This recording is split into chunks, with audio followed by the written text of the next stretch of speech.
PM Modi NDA ઉમેદવારને લખ્યો પત્ર, ઇન્ડિયા ગઠબંધનની વિચારધારાને ગણાવી વિભાજનકારી, કહ્યું ઇન્ડિયા ગઠબંધનના ખતરનાક મનસૂબા અંગે લોકોને જાગૃત કરવા કરી અપીલ.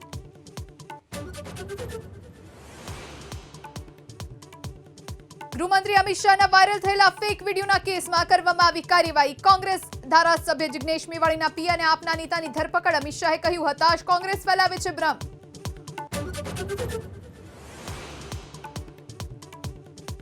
મહારાષ્ટ્ર કોંગ્રેસ પર જોરદાર વરસ્યા પીએમ મોદી, કહ્યું કોંગ્રેસની નજર હવે તમારી સંપત્તિ પર. તો એમપીમાં રાહુલ ગાંધીની રેલી, લોકતંત્ર બચાવવાની લડાઈ હોવાનું કર્યું નિવેદન.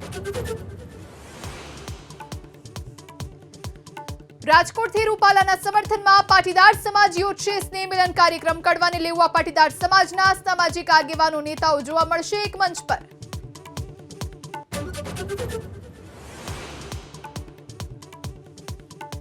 રાજપૂત સંકલન સમિતિની ક્ષત્રિય સમાજની અપીલ. પીએમના ચૂંટણીલક્ષી કાર્યક્રમોમાં વિરોધથી દૂર રહેવા આપી સૂચના. ભાજપ વિરુદ્ધ મતદાન સાથે અસ્મિતા આંદોલન યથાવત.